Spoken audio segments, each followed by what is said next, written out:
The views and opinions expressed on Senior Scoop with Bob and Maria, presented in partnership with Caregiver Volunteers and Harrogate, are for entertainment and informational purposes only. These views do not necessarily reflect the opinions or policies of Caregiver Volunteers, Harrogate, this station, or their affiliates. The content provided should not be considered medical, legal, or financial advice. For personalized guidance, please consult with a licensed professional. Listener discretion is advised.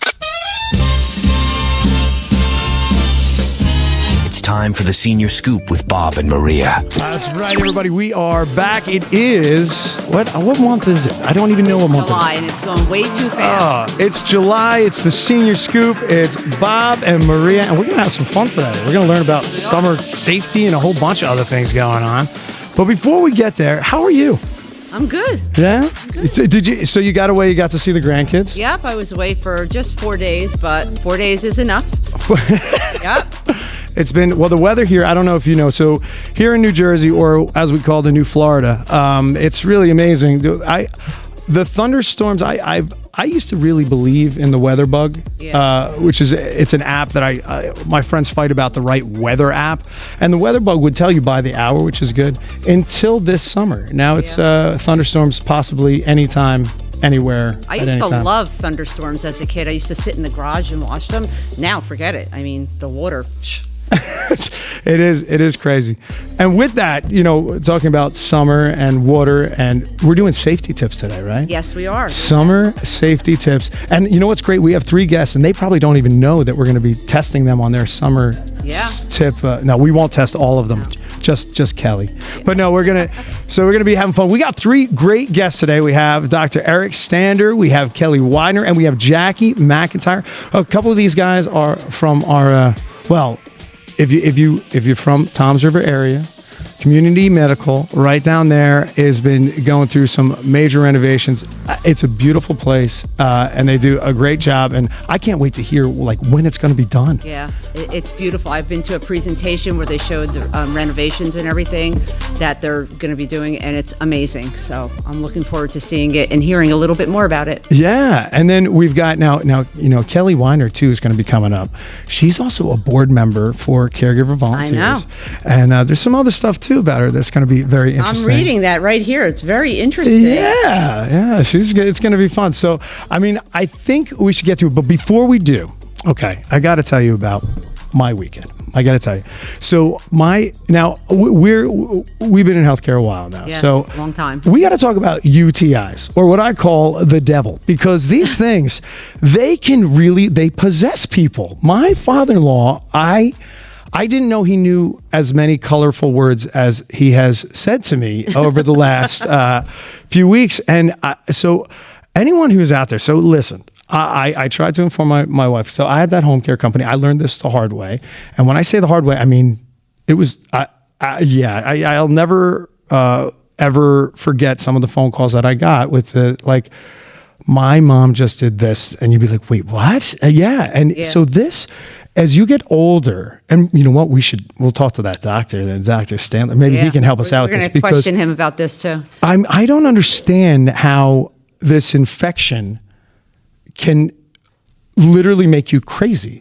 And he's apparently the 0.3% that get acute delirium. And when I started looking into this, and I was like, because my wife would be like, he never would do that. And then it really is something special. And it's been an amazing struggle, I would say. It's been just going on forever. But you guys here, everybody's been so good. It's just, I guess we just all have to have a little bit of patience sometimes. Yeah. And I don't have any. So this is, it has been trying. But if you are out there and someone's acting a little strange, before you go crazy, make sure you get them tested for UTI, because I've learned some amazing things can happen. Actually, I think that's going to work in with our hydration and how all that kind of thing, because most of the seniors do not drink enough water. They're taking medications, and they need to flush that out of their system. So it's true. And so I like that. You went right into a safety tip. And Maria, I don't usually do this, but I'm going to do it today.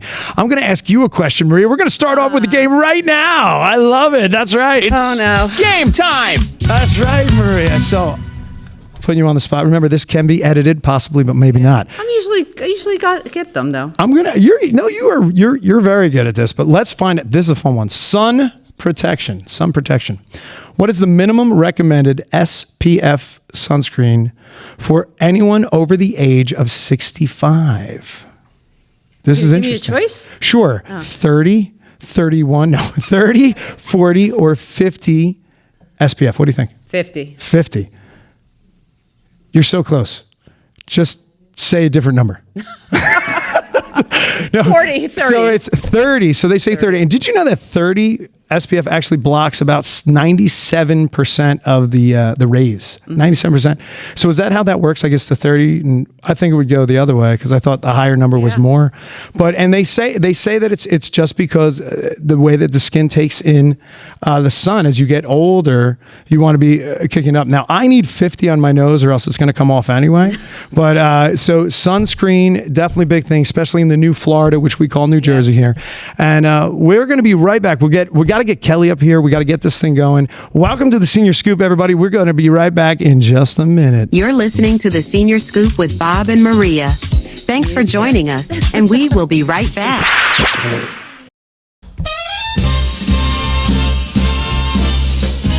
It's time for the Senior Scoop with Bob and Maria. All right, we are back, everybody. We are back, and we are excited about our first guest today. This is Kelley Weidner, who is the Assistant Vice President of Ancillary Services at Community Medical Center. She oversees the critical departments, lab, radiology, rehab, pharmacy that support patients' care behind the scenes. She's also got a little something else that she does, but we'll get into that in a minute. Let's have a round of applause for our first guest, everybody. Welcome, Kelley. Welcome so much. Thank you. So I was so excited that you were going to be here. As besides your job that you have, I also know Kelley as one of our board members at Caregiver Volunteers of Central Jersey, and Kelley has been just wonderful to work with from an operational standpoint over there. So, on the side, it's really cool to have you here. Yeah, it's nice that our worlds are kind of colliding in this very fun venue that I am a little nervous, but very excited at the same time, I'll have to say.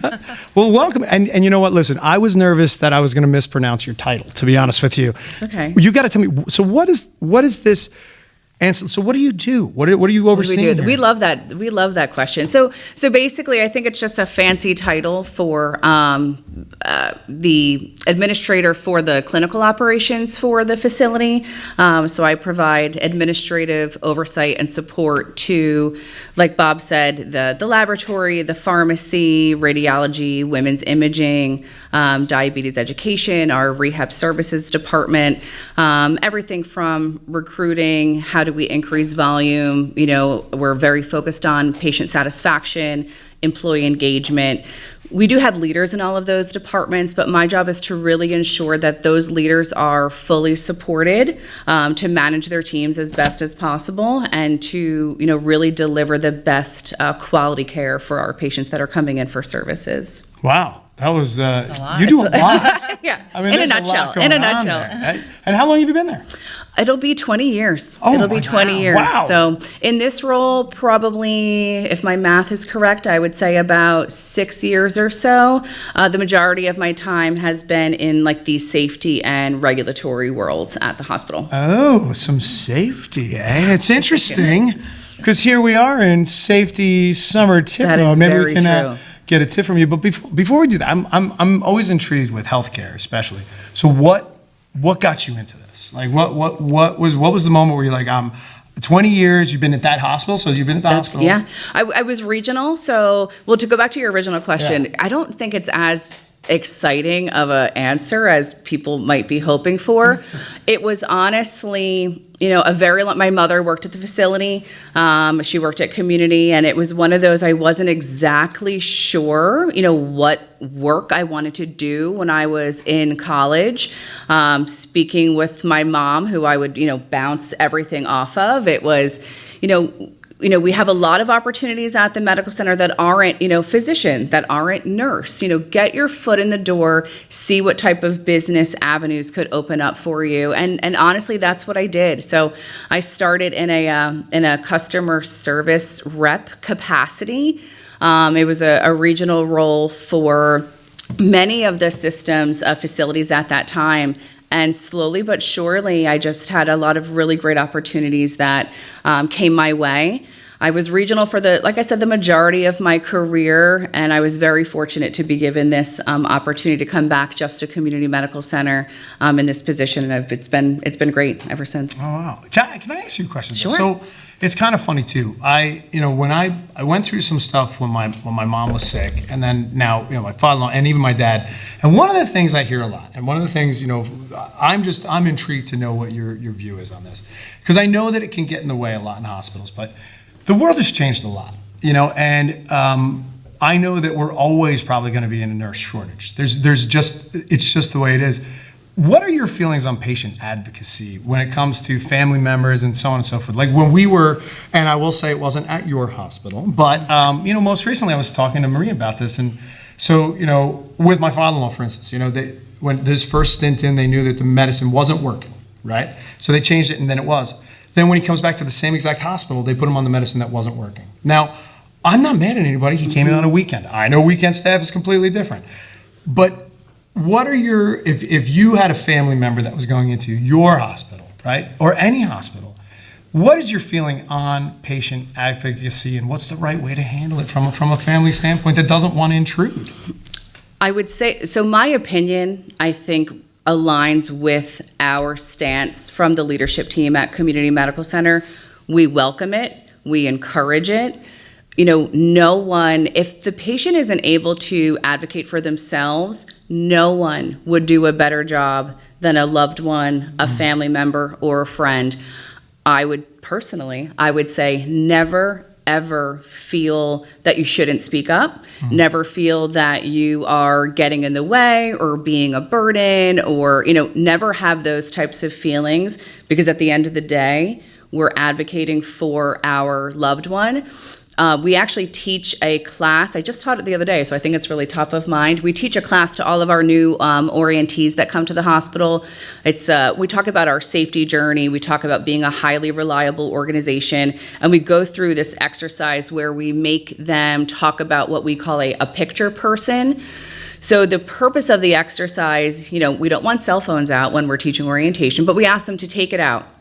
Pull up a picture of somebody on your phone, a loved one, and show it to the people that are sitting next to you. And the reason we do that is to bring the person back into the discussion, bring some humanity back to it.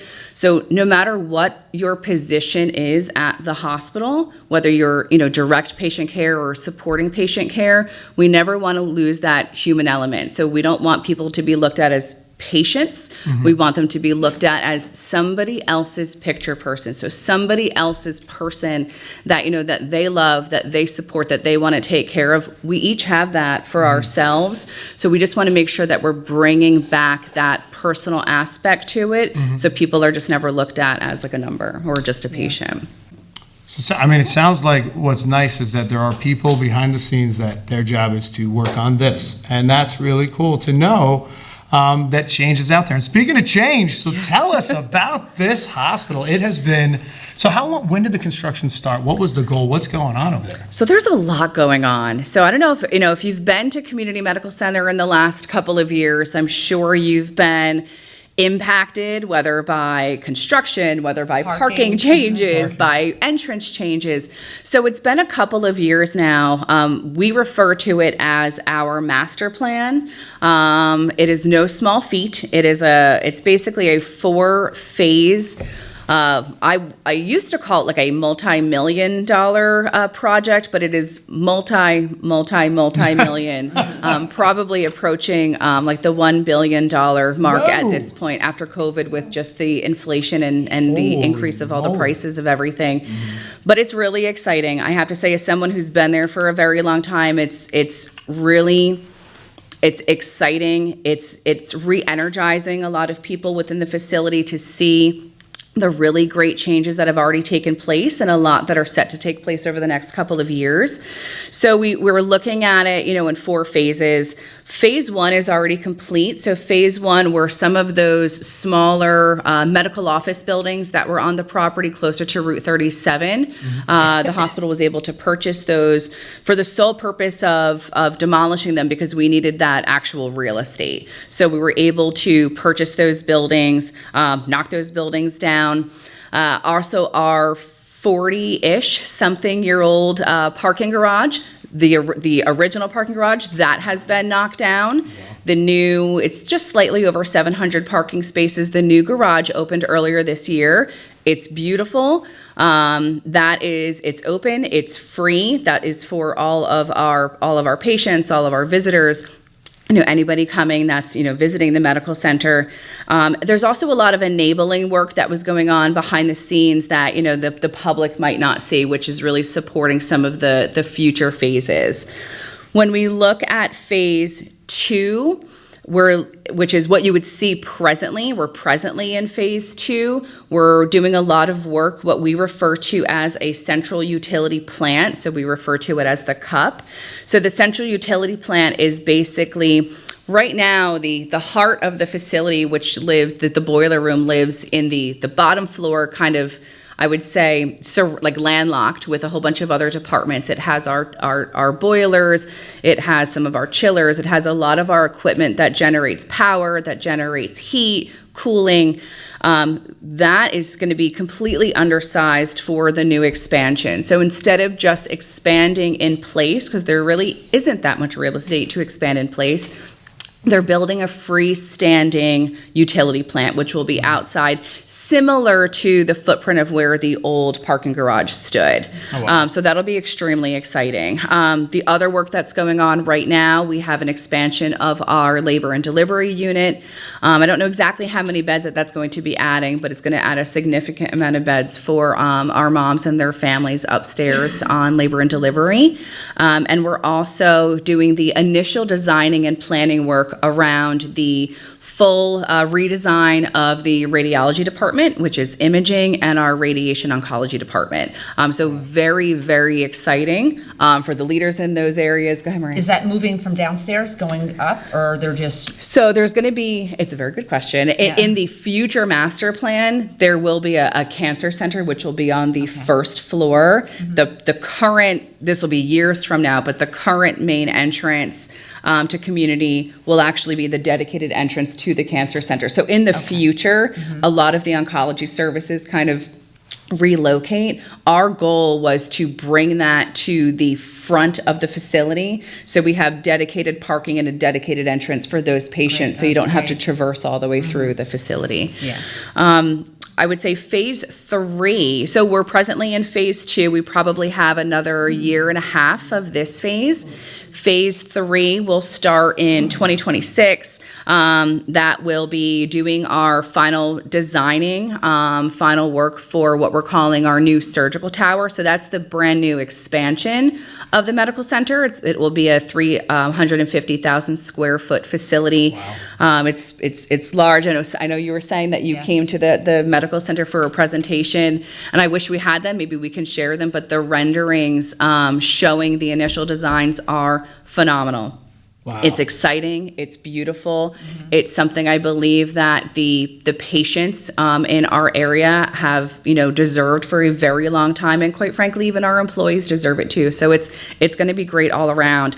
So the new tower is going to check a lot of boxes. It's actually going to be relocating the entrance of the facility. Presently, we have a main entrance and we have an outpatient entrance, and this will be creating one combined entrance closer to Route 37. So it'll be a lot easier for patients coming in right off the highway, right there to be able to enter the building.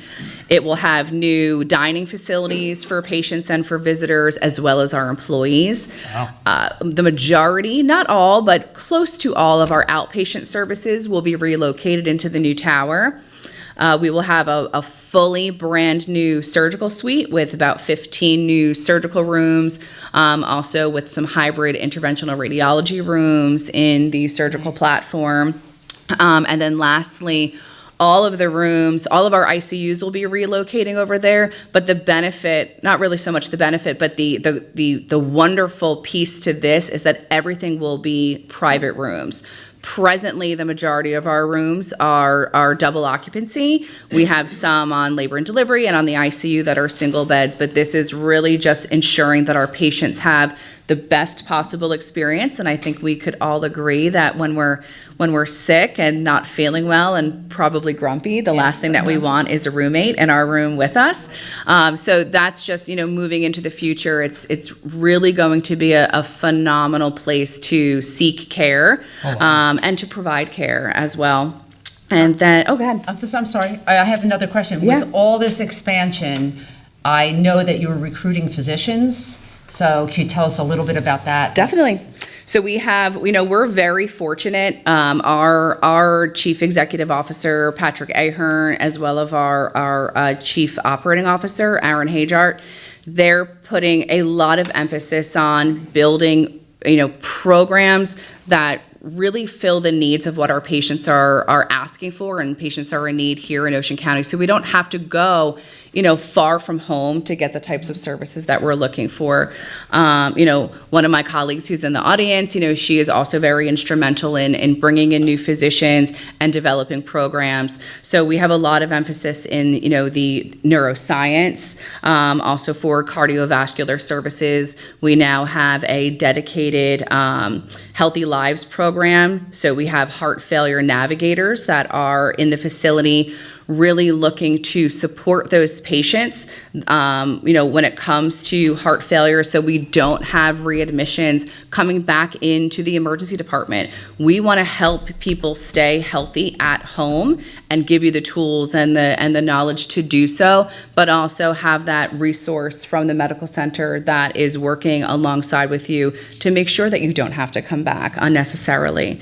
Other service lines are oncology, surgical services, urology, really ensuring that we're recruiting some very top-notch physicians that are coming from, all over the country, whether they're coming back home because their family is from here, or they see the wonderful opportunity with the growth that's happening and they want to be part of this change. That's great. That's really exciting. Yeah, And it it's a lot. It's that a you got lot. going on. It's a lot. It's It's exciting. It's that feeling honestly, it's the feeling that I think it's like organized chaos, where maybe on the outside it just looks like a lot's going on, but I can tell you there are very, very competent, very focused professional teams whose sole focus is, managing these projects, managing our deadlines. The way we went about it, especially with a lot of the expansion, this wasn't done in a vacuum with architects and designers and hospital leadership. We had, weeks long, we call them programming events, where we brought in hundreds of frontline staff members, nurses, physicians, housekeepers, transporters, radiology technicians, where we're bringing them in and saying, we're going to be building a new expansion to the medical center. As the person who knows this job in and out, knows what you need to do the job, knows what's best to take care of your patient, how would we design it? What does the room look like? What type of equipment does it look like? What do you need? So it's I think the intentional way that we've gone about this process, ensuring that it will be the best facility we've ever seen. It's just been, it'll be really exciting in the future, because we know it's been designed with the input of the people who give that care, and then running it past, a lot of our community members as well. Just we don't want this to be designed, like I said, in a vacuum. We are looking for people's feedback and their guidance, and it's going to be really exciting when we see the finished product. So I guess you would say there's a bit of a buzz going on. There is a bit of there. a buzz. I feel like that's a segue, Bob. I feel There like is that's a segue and a half. So Yeah. because besides this 20-year career here, what a lot of people probably don't know is that you are a beekeeper. I am.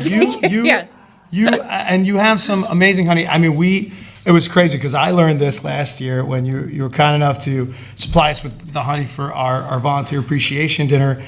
And so they're telling me about, well, Kelly's got it. I'm like, yeah, but we need a lot of honey. Oh, no. Kelley's got a lot of honey. So tell us about this. And when did you start? So you are a beekeeper. I am an actual beekeeper, not just like playing one on television, but I am an actual beekeeper, my husband and I. We started a beekeeping business, I would say, about 7 years ago. Oh, I have to give all the credit to my husband, who was really just looking to, do our part, because bees were dying off, and bees are critical to our food supply. And, so that's just the type of person that he is.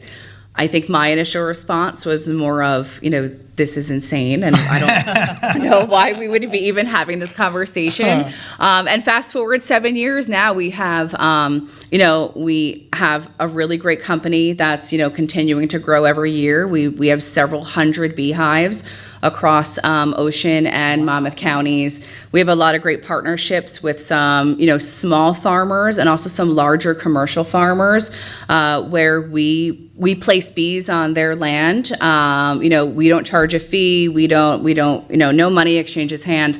But we're looking just for opportunities to give the bees a different environment to forage on. So, they get the benefit of pollination. We get the benefit of different types of honey throughout the year. We also sell starter beehive kits. So for people who are looking to get into beekeeping, it can be a daunting hobby to take up. Yeah. I brought one with me. No, just kidding.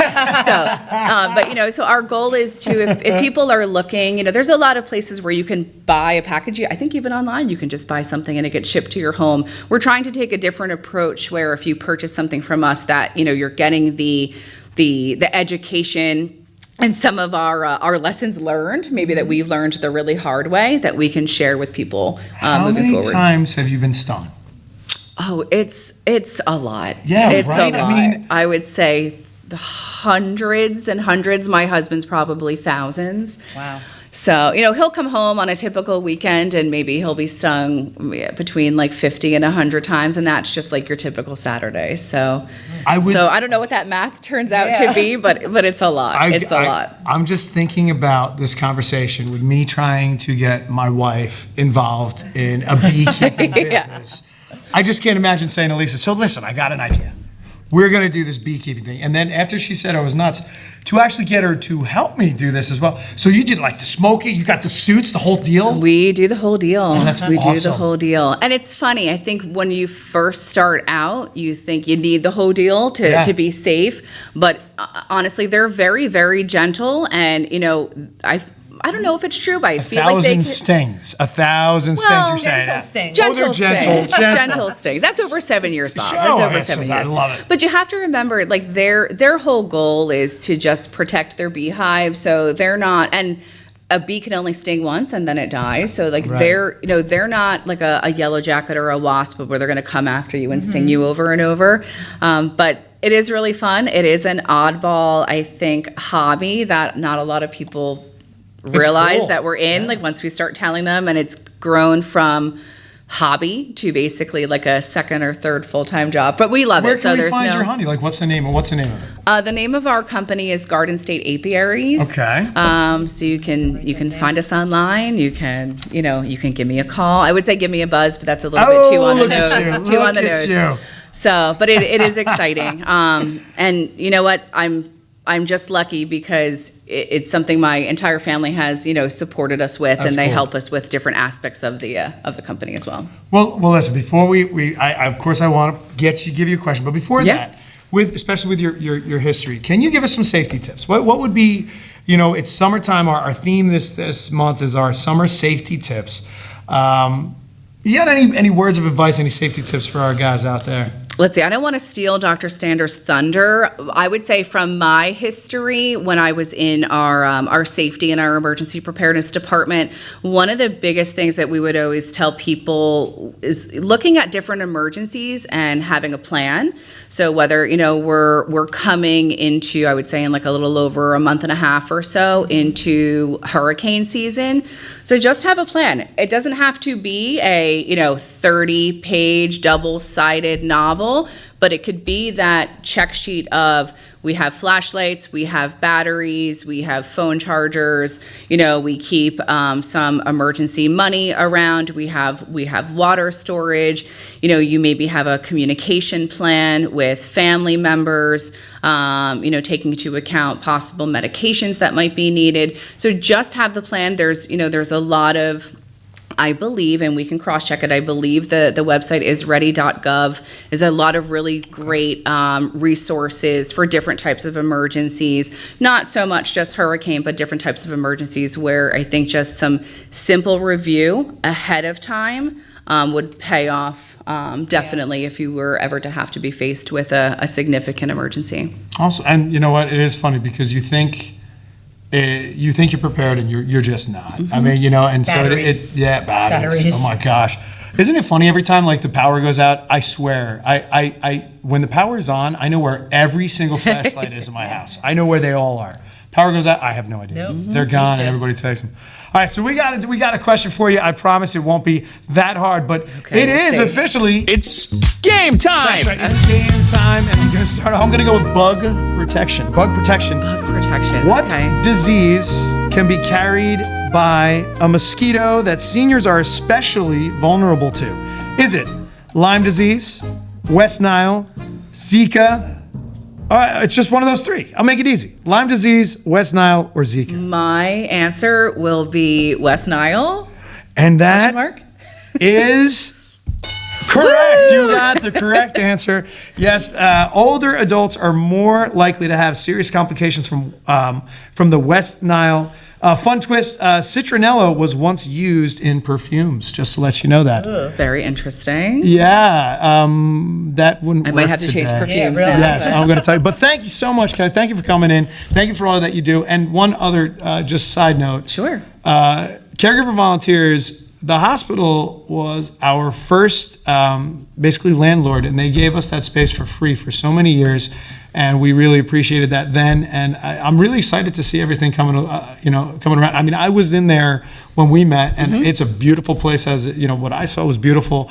I'm excited to see what's happening there, and I'll see you at the board meeting. So thank will. you so much, everybody. Kelly, Thank you so we'll much, still Maria. be I appreciate right it. back. You're listening to the Senior Scoop with Bob and Maria. Thanks for joining us, and we will be right back.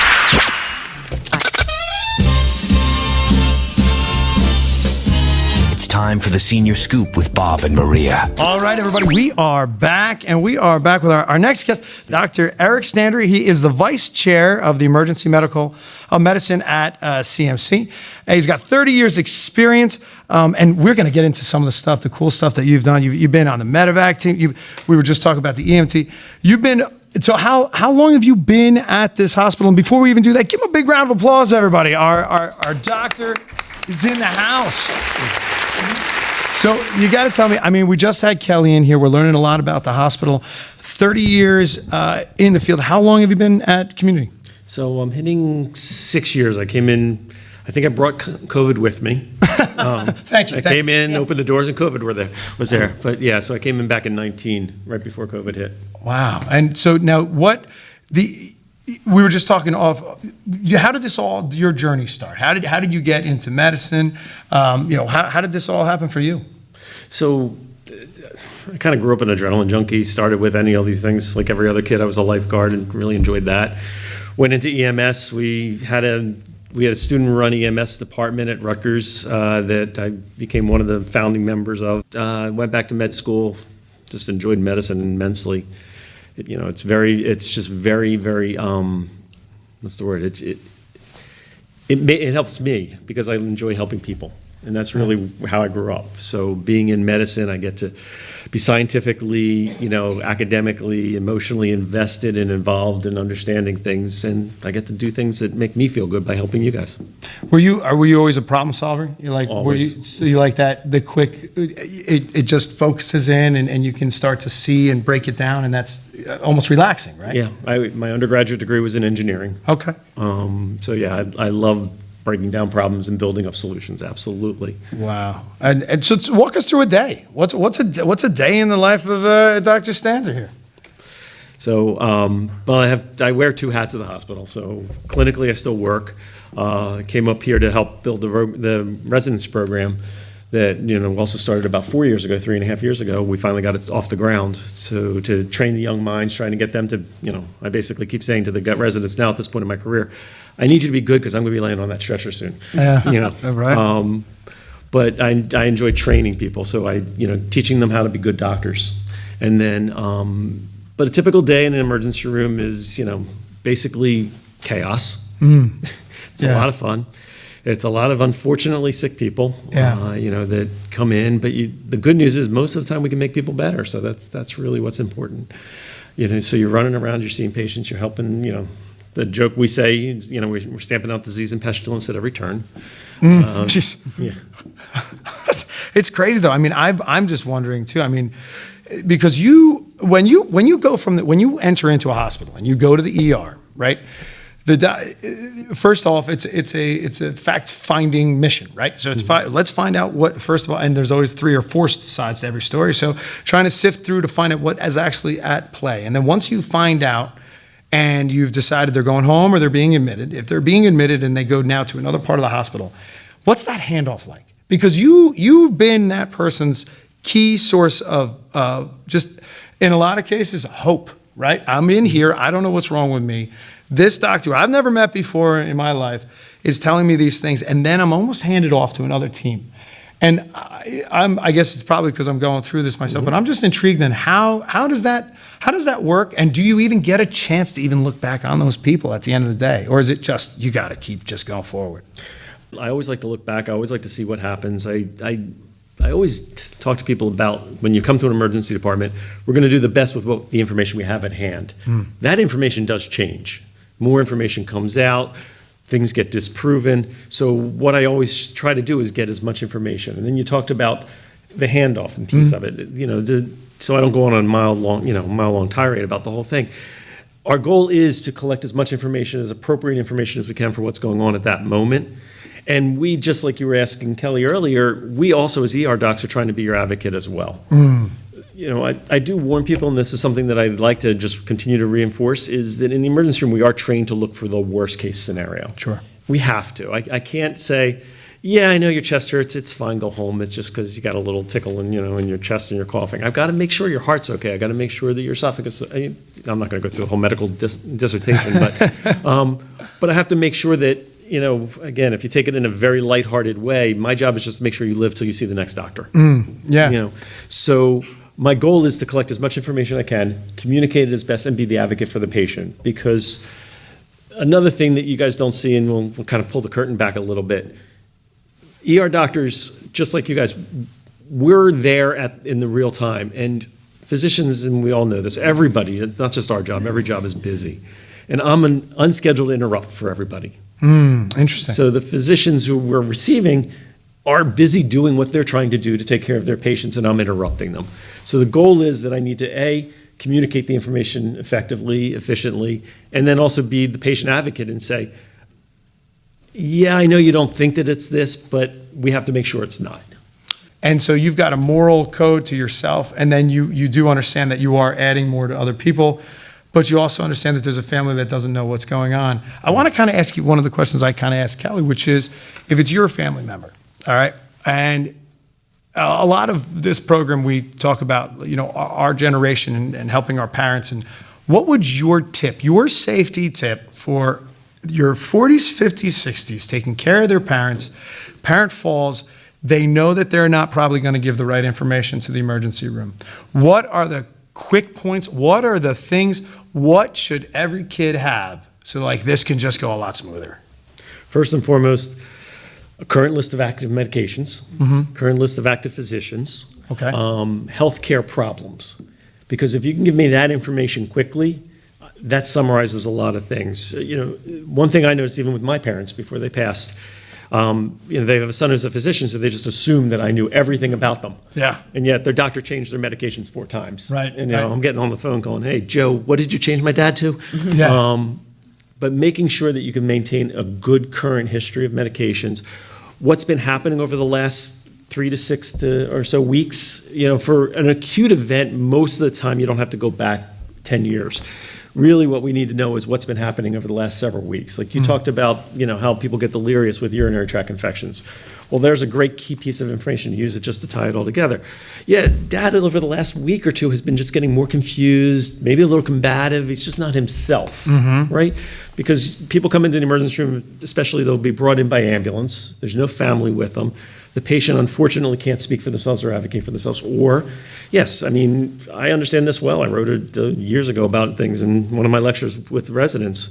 When patients come to the emergency room, especially older people, they're afraid, they're scared, they're not going to necessarily give you the right information for a lot of different reasons. Yeah. One, a common question I've had and heard, well, I don't want to come to the hospital, that's where people come to die. Yeah. And so if I tell you I'm fine and you send me home, I'll be fine. It's a little bit of a denial. Interesting. It's a denial process, right? It's self-preservation. So you need to dig into the details and figure that out. Well, but if somebody comes in confused, how do I dig into those details? How do I know that their confusions just started a couple of days ago? Right. How do I know that that this has been going on for 10 years and today something else is happening and they just don't know? So we are going through that, and I felt bad because when I was very thankful that we were at the hospital late last night, because when that shift change happened, and now we have a new aide that's watching him, and we have a new staff. It's one of the things that you don't think you have to say to everybody is he's not normally like this. And because how do you know? Like you said, this is a day in and day out. People, they're not ascertaining information. You're trying, but the whole time you're starting at a line that the person's walking in the door, and you're trying to figure out the rest. I've always wanted to. I got a sideline. I know Maria has a question for you, but I have this one. Is it? So do you doctors have like a very fun little scale? Like how many drinks do you have? Oh, one means 18 or anything like that. Like when you ask them, like, well, how does that work? It's like, do you smoke? Well, sometimes. Does that mean that they're a full-time smoker or anything? Like, is there a rubric to like kind of like the question and answer? And shouldn't we just tell everybody, listen, if they do anything and they say yes, they're not going to prison, right? You're just trying to figure out what the heck is going on with people.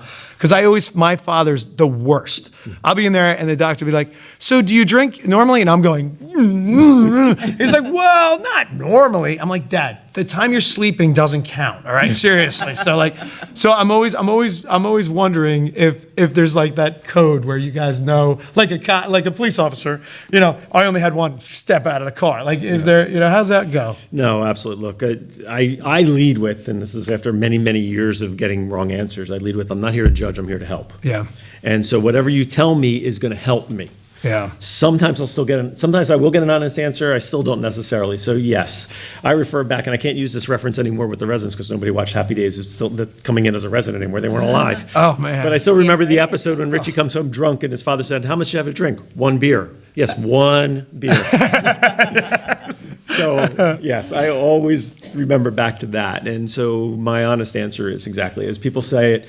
Exactly. I'll be looking in the background in the corner at the family, and so you drink socially. It's crazy, right? It's got to be an amazing job, and I know that there's got to be some really tough days, and I know it's just, it's that I've been to the emergency room a ton of times. I don't know the doctors' names.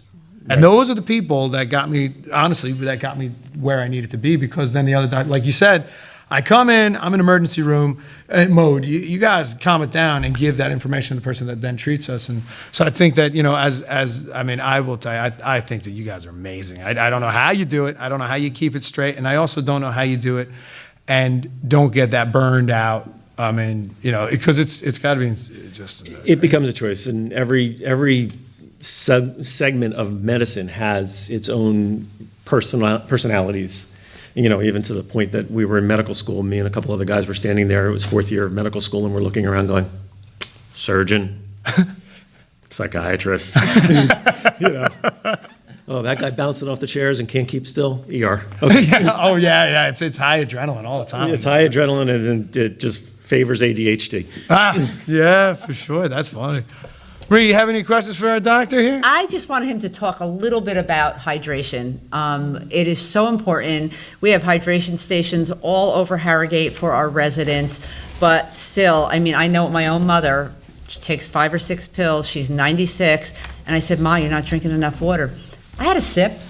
They think that a sip is enough. I know sometimes it's overwhelming. You know, if you say drink a bottle of water, or we want you to drink 16 ounces. So me personally, I buy her the little bottles like that. I said, drink 5 of them a day. Yeah. But can you talk about that a little bit with the sun, and just the importance of this time of year with hydration? No, absolutely. Look, and you bring up a good point. You know, as we all get older, we don't want to drink because they have to run to the bathroom. We can't necessarily move as well as we used to. We don't get there. We can't control our urine as well. So it becomes both a social embarrassment as well as a discomfort. You know, waking up at 5 times in the middle of the night to have to run to the bathroom, and it's not bright out. If you still live with your spouse or your significant other, you know, do I turn the lights on and wake everybody up? Do I not? There's so many different social issues, emotional issues that come to that, but it is critical, especially in the summer, and especially here in, what are you calling this, New Florida? New Florida. You know, when, like we had last week, when you have 90% humidity days, you can't perspire enough to keep your body temperature down, and so you're going through significantly more water in your own body and getting dehydrated. Then add on top of that medications that elderly people take, cardiac medicines especially. Lasix, everybody takes Lasix, so now you're urinating constantly. You know, other medications impair your ability to tolerate heat. You know, we all have, as we're getting older, we get some peripheral vascular disease. We can't dilate out, we can't sweat as much, we can't lose our temperature. So our our temperature regulation, our thermoregulation declines. So all these lovely things that whoever's listening to this probably is already well aware of, unfortunately, yes, add to the fact that you're going to get dehydrated easier. Add to the fact that you're going to be impacted by the heat more readily. So yes, you need to maintain hydration. Well, that you also have to we talked about emergency preparedness. Well, guess what? You have to be, environmentally prepared. You have to know it's 90 degrees and 90% humidity. I probably shouldn't go outside today, right? Let me just stay in the air conditioning. People don't necessarily think about that the same way they say, oh, it's 4 degrees outside right now. Maybe I shouldn't go outside. Exactly. Yeah, right? That's interesting. Mentally, 90 is easier to tolerate than 4. Yeah. But the difference is both of them affect us. And as we age, we don't tolerate the change in temperatures effectively as well. I can tell you right now, I'm sure we have residents sitting outside because they like the sun hitting their face, and we watch them, we have to watch them. But what are the symptoms of dehydration?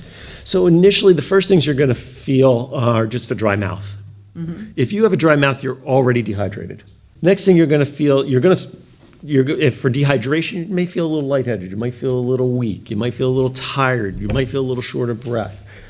Then it progresses. You start to get confused. You can't pay attention. You can't focus. You can't, even your vision might get a little blurred. You're just going to get weaker, more tired, and now you're going to lose that concept of what's going on. Now, and if you add to that heat on top of it, let's throw the heat back in, because right now, since we're talking about summer safety hits, that's often what's going to make you dehydrated. Your body temperature is going to start to rise. That's going to add to the confusion, the weakness. You start to getting the muscle cramps, get very tired, again, altered. And when you start getting into those high temperatures, and people, their temperatures will get up to 104, 105. Now you're getting into really life-threatening temperatures. The body does not tolerate heat well. You can survive cold for a while. You can't survive hot for a while. No, that's and I mean, I don't know. I'm hearing you. Of course, now I'm sitting here like, I must be dehydrated. But it's. And you have another summer safety tip for our folks out there for this one? Anything that you can think of? Again, just to summarize again and add to it, right? Stay hydrated, stay cool. So loose light colored clothing. If you take a mister with you, something that can keep the water on you, that's what gets you to that perspiration and water on you helps you get rid of the heat that's in your body. Keep the air moving if it's something, and get out of the heat when you start to feel like you're even getting a little bit hot. You shouldn't wait till you feel hot. It's too late. Yeah. Just like waiting till you feel cold to come in. For some reason, we all know about that for cold, but we don't think about it for hot. Yeah. And that's very intriguing. I never thought about that. And the way you're saying it, it's true. I mean, we do. We bundle up, right? We get everything ready for the cold, but when it's hot, it's just. And certain medications aren't good, correct, Absolutely. to be out in the sun with. Correct. And, so definitely have that conversation with your doctor because you can't keep track of it. If you Google it, you'll get a million warnings. Your eyes will spin if you try to Google all these things. So have that conversation with your doctor, but there's many medications that impair your ability. The medical term's thermoregulation, if you want to sound really smart to your doctor. Say, doctor, what do I have to do to make sure my thermoregulation is good? And they'll look at you and go, huh? Well, with that, doctor, you know what? I think that I might just have to ask you a question then. It's game time! That's right. And this I'm gonna make it easy-ish just because you just brought this up. So let's see if you were stalling to find the word or if you actually know. Some medications can make seniors more sensitive to the sun. What is this condition called? Is it photophobia?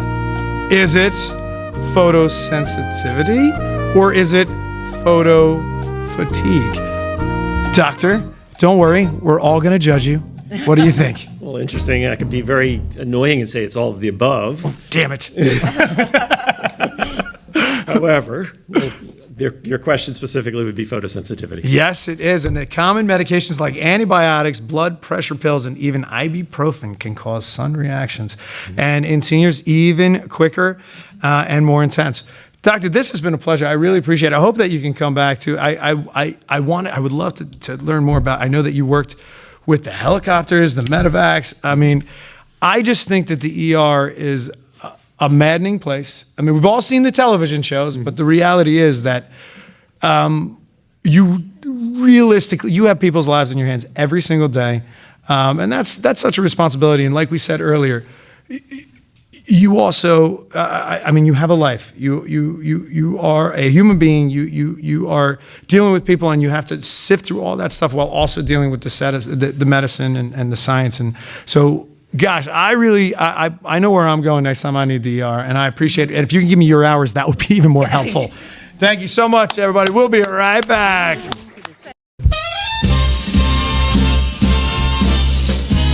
Time for the Senior Scoop with Bob and Maria. All right, everybody, we are back, and we've got our awesome partner with prizes. That's right. Now it's time for Partners with Prizes. That's right. This is Jackie McIntyre. It's always fun when we have our friends in here. And Jackie, you are over at Embracing Hospice, and you handle a lot of the outreach for Ocean and Monmouth County for Embracing. I know a little bit about Embracing, but I will tell you that I learned a lot about hospice. Actually, I thought I knew what I knew when it was back with home care, but really I learned when we needed it. And so, you've been around this for a while. How long have you been doing healthcare now? Healthcare I've been doing since 2009. 2009, and then before that, what did you do? I was in radio. Yes, you were. And I'm so nervous to do this. I don't know why, but I know, right? I mean, well, I really wasn't behind the mic very much. No, you were doing the marketing. I did the marketing. I did have a show, but probably I don't know if anyone remembers Jackie Melrose McIntyre? Place. Oh, of course. That's a long time ago. Yeah, so I did Melrose updates every Monday morning with the morning show on The Point. Oh, that's awesome. Yeah. That must have been fun. I didn't know Yeah, that. but what I did was director of marketing for 6 of the radio stations. Oh, wow. Yeah, That- so you were all lots over of it. great concerts, got to meet a lot of people, so it was, That's awesome. And now with Embracing, because this is a little bit different, yes, a lot different from radio. you went from your updates to now you get to do, Updating family. Yes, but actually, you know what though, you're sharing a lot of information. I think that listen, I remember when I learned hospice was always a bad word, and we've learned a lot since then. But mostly, I think probably one of the main things, just like when we've talked to all of our home care friends out there, is people should really understand that what you're told, you do have choices. Yes. Right? You have choices, and there are organizations out here. And now, Embracing, are you guys privately owned? Yes, we're You are. owned by Rick and Lori, the brother and sister. Yeah. They've owned it for 20 years. Their mom and dad had it, and then they passed it along to the kids. We're based out of Wall. We cover 5 counties, Ocean, Monmouth, Middlesex, Somerset, and Mercer counties. Wow. Yeah, so we cover, assisted livings, nursing homes, private homes. We don't do inpatient hospice in the hospital, since they basically usually use their own hospice. But there is choices. And there's big differences too. That's the thing that I think a lot of people don't understand. What's special about your hospice? One thing about our hospice is we do offer 7-day-a-week aid service, Which is pretty incredible. Yeah, I mean, I don't like to overpromise. Once we have a new patient come on, we'll say 6 to 7 days. But in assisted living, nursing homes, it's 7-day-a-week aids. Inpatient home is 5-day, Monday through Friday. So let me just explain what you just said, because it's a lot bigger than a lot of people might understand. So when you're in that situation and a nurse comes out from a hospice company and they tell you you weren't prepared for any of this in a lot of cases. You didn't know what stage or what's going on, and they tell you what's going on. They give you the kit. They go through everything with you. But then there are plenty of hospice companies, they leave you. They leave you. They will check in. A nurse will check in with you. Someone might come to help you with supplies and such. But it's on you. It's on you. It's on you alone. So when you have an aide involved, they're there to steer and to help the family to learn these things, to help Right, clean so ups the and home things health along those aide lines. will assist the patient in all their ADLs. Yeah. They can't give meds. But, so what happens is when a person has been diagnosed with 6 months or less to live, and I know the stigma, and I could tell you we have people on hospice for years, as long as they continue to qualify.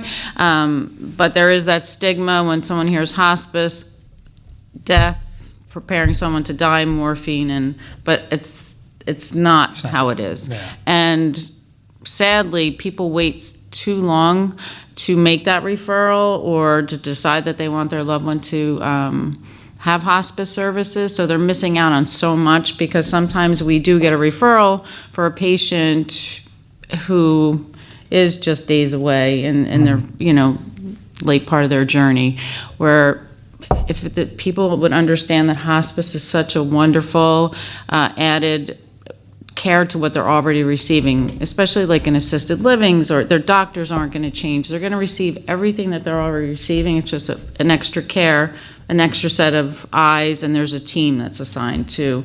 Yeah, and let's just put it out there. This isn't something that you learn in school. You don't know what to do. There is a lot that goes into it, even from the final planning process and getting the funeral. Like, without hospice, my brother and my sister, we wouldn't talk to each other anymore. Like, I've realized without the aides intervening and without hospice, my family would not.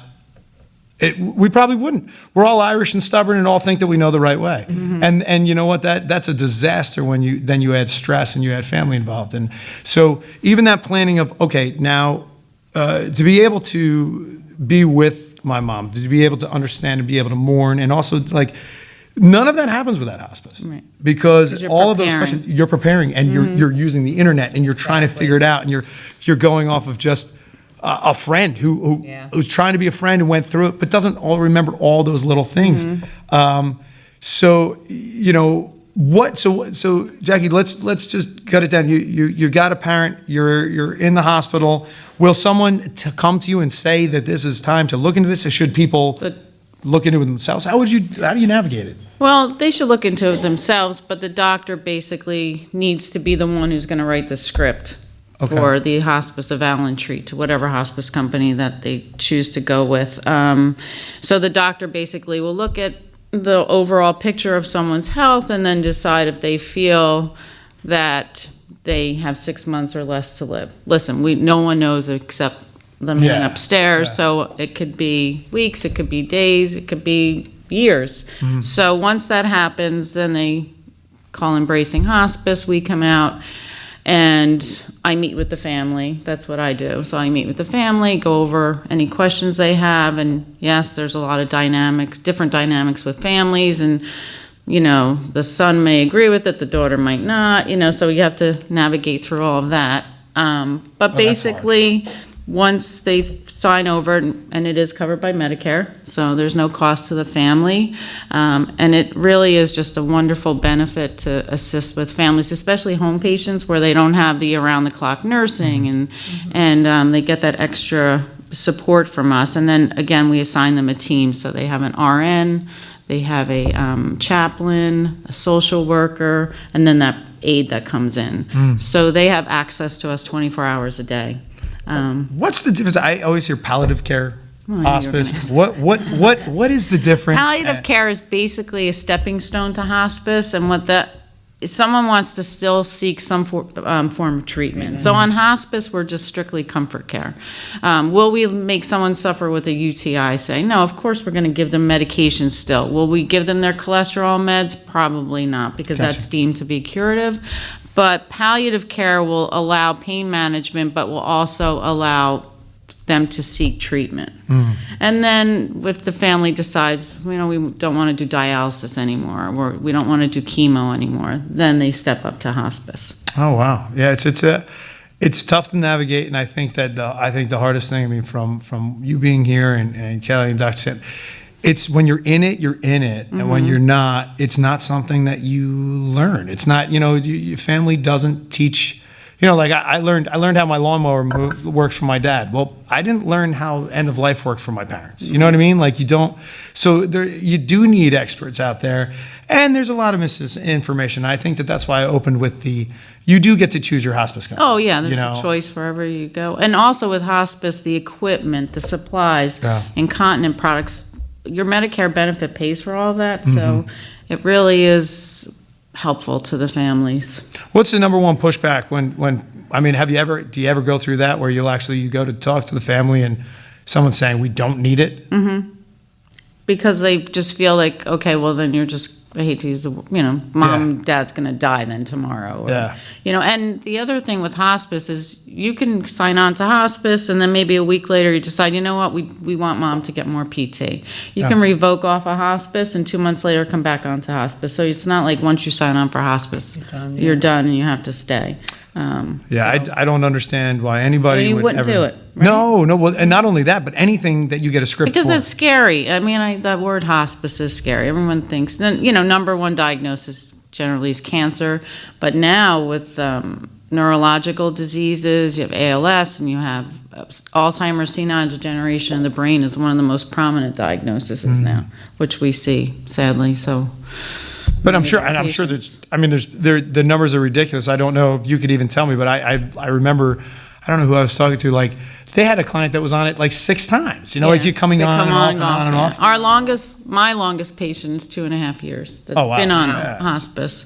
And then we have a wonderful volunteer program. So we have pet therapy. We just had a violinist go up to one of our patients up in Somerset to play the violin because that's what they wanted. We do so much in our volunteer program as well. Oh, wow. Well, I actually did meet Rick and Embracing. Your office is right there on 34, right? Right on 34? 138. We're in the Laird Corporate Park. That's right, 138. And so, I know, really great guy. How long the organization's been around? How long did you say? Over 20 years. And it's nice because it's family owned. Like we could just go in and say, Rick, we need this. I need this certain equipment. And he does it, rather than have to go through like a big corporate chain. So it's nice. Oh, thanks for coming in. Thanks for telling us about hospice. And I know that if anybody has questions, they can always go to you. We'll have your phone number up on the screen right there. And but listen, it's not that everybody doesn't want to learn about hospice. No one wants to talk about death for the prizes. Right. Yeah. Okay, that's why they're here, Jackie.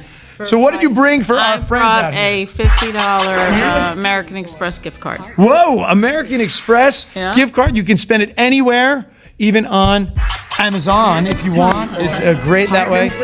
And so what we're going to do right now is we're going to do our little drawing. We're going to find out who it is that is won. I'm out of sound effects, so I'm going with this now. I'm going to scoop. They'll say I'm cheap. So, all right, so Jackie, up high. Go ahead. Pick a ticket. We went with the big numbers. All right, so. Everybody get your ticket out. Get your tickets out. All right, 362-16849. Oh, he's got fun. She so didn't want to win. I love it. Oh. So, Jackie, I got a game for you real quick Okay. before I let you go. All right, one question, and I'll make it as easy as I possibly can. So this one.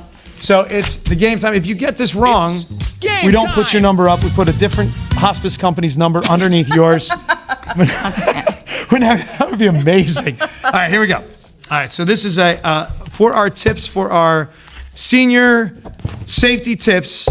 Let's see. Let's go with this one. Ooh, this is interesting. Footwear. Jackie's Footwear. specialty for Jackie. So what type of shoe is safest for seniors to wear while walking on the beach? Is it flip-flops, barefoot, or closed-toe water shoes? Let's poll the audience first before you give your answer. Yeah, all right, poll the audience. I want to see. So who thinks it's flip-flops? No. Who thinks it's bare feet? That's fine. Who thinks it's closed-toe water shoes?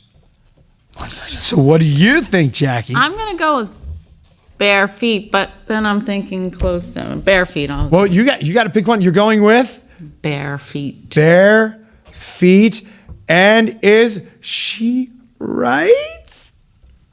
No, I'm sorry. I'm sorry, Closed-toe Jackie. shoes, right? Jackie. Closed-toe shoes. Well, you know what? In a way, I must say you were right because it is bare feet, but then they are covered in closed-toe water shoes. That would be correct. Guys, big round of applause for our partner with prizes, Jackie. Thank you to all of our guests. We had a great time. Kelley Weidner, Dr. Sandler, and of course, Jackie McIntyre from Embracing Hospice. We'll see you all again. It's a Senior Scoop. Thank you, everybody. Good night. Thank you. The views and opinions expressed on Senior Scoop with Bob and Maria, presented in partnership with Caregiver Volunteers and Harrogate, are for entertainment and informational purposes only.